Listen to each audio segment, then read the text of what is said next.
बिस्मिल्लाहिर्रहमानिर्रहीम। आज का जो हमारा ये वीडियो है, इसमें मैं बताऊंगा कि हमारे पास स्लोप क्या चीज़ होती है, इसको हम किस तरह डिफ़ाइन करते हैं मैथमेटिकल टर्म्स में।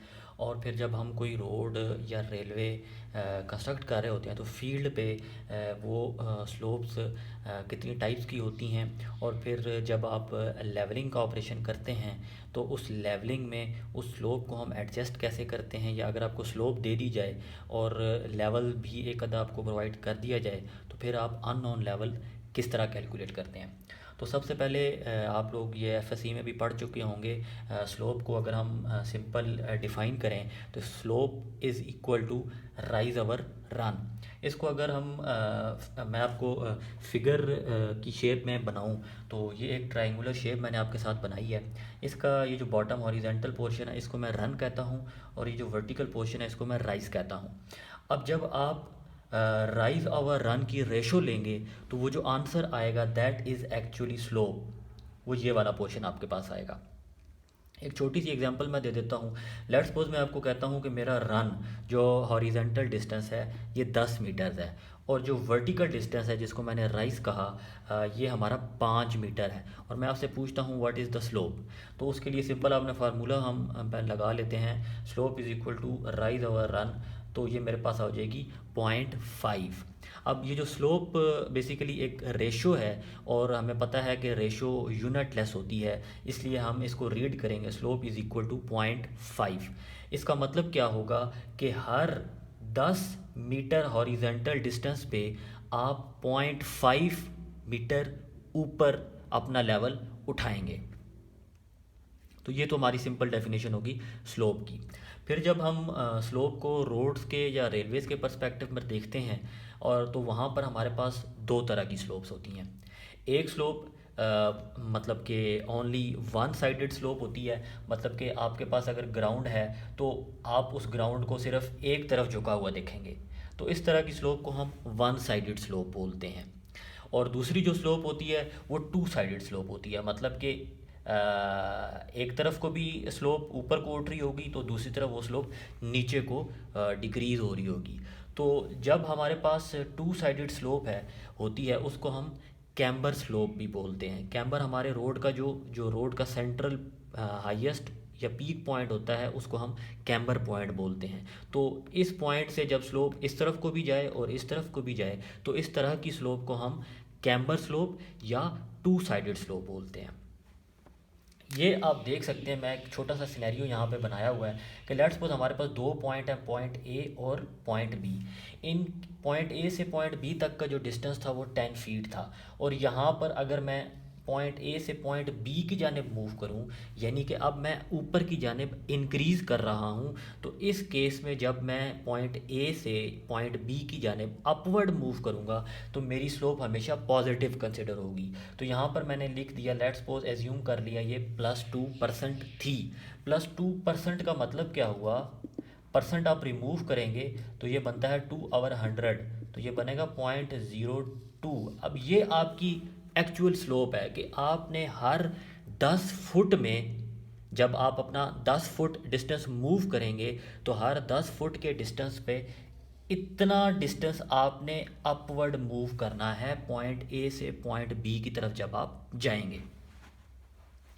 दूसरा सिनेरियो हमारे पास था जी कैम्बर स्लोप। इसमें हम मतलब कि दोनों साइडों पर स्लोप प्रोवाइड करते हैं। ये एक सिनेरियो आप देख लें, ये रोड का क्रॉस सेक्शन आप एज्यूम कर लें। इसमें मेरे पास 3 पॉइंट थे, जहाँ से रोड का left shoulder point A, road का राइट शोल्डर पॉइंट सी, और रोड का कैम्बर पॉइंट पॉइंट बी।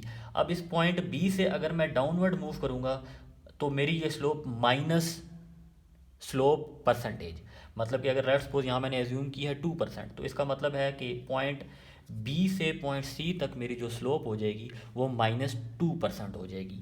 और अगर मैं पॉइंट ए से पॉइंट बी की जाने मूव करता हूँ तो इसका मतलब है अब मैं राइज कर रहा हूँ, मेरा ग्राउंड राइजिंग पर जा रहा है, तो मेरी ये स्लोप +2% हो जाएगी। अगर मैं यहाँ पर सिनेरियो ये एज्यूम करता कि मैं बी से पॉइंट ए की जाने आ रहा हूँ तो ये स्लोप हम -2% लिख देते।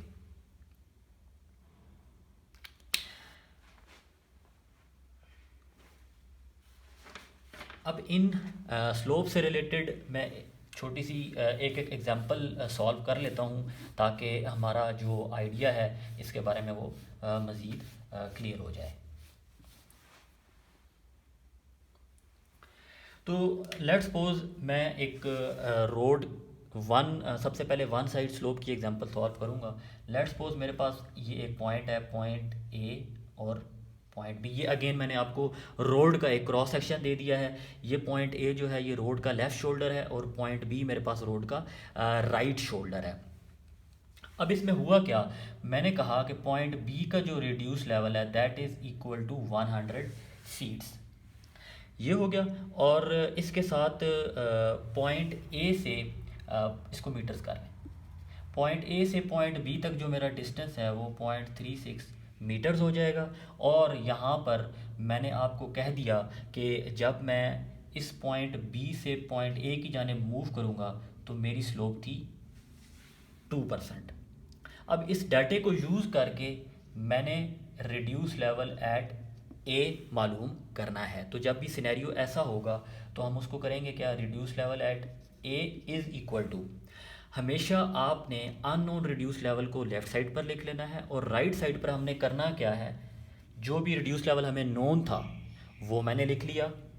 यानी कि यहाँ पर मेरे पास रिड्यूस लेवल नोन है 100 प्लस माइनस, फिर मैंने क्या किया, प्लस माइनस साइन किया और साथ मैंने क्या किया, स्लोप इनटू डिस्टेंस कर लिया। अब इस फार्मूले में अगर आप देखें ये 100 है।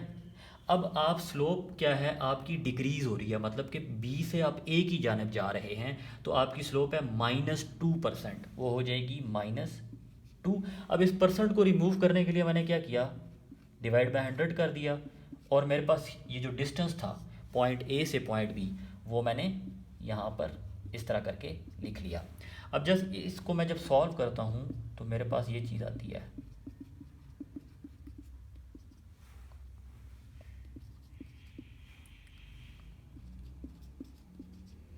अब ये जो वैल्यू आई है ये एक्चुअली पॉइंट ए का रिड्यूस लेवल माना जाएगा।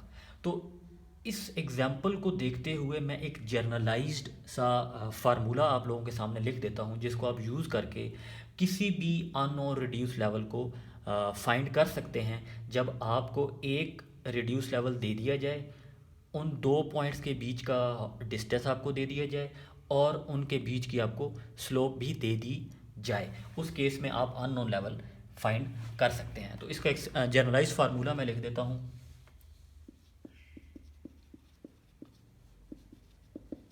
यहाँ पर आ जाएगा मेरे पास लेफ्ट साइड पर unknown reduce level is equal to, ये मेरे पास आ जाएगा known reduce level plus minus slope जो मुझे गिवन होगी वो इनटू डिस्टेंस। जब इस फार्मूले में मैं रिक्वायर्ड वैल्यूज़ इंसर्ट करूँगा तो मेरे पास अननोन रिड्यूस लेवल आ जाएगा।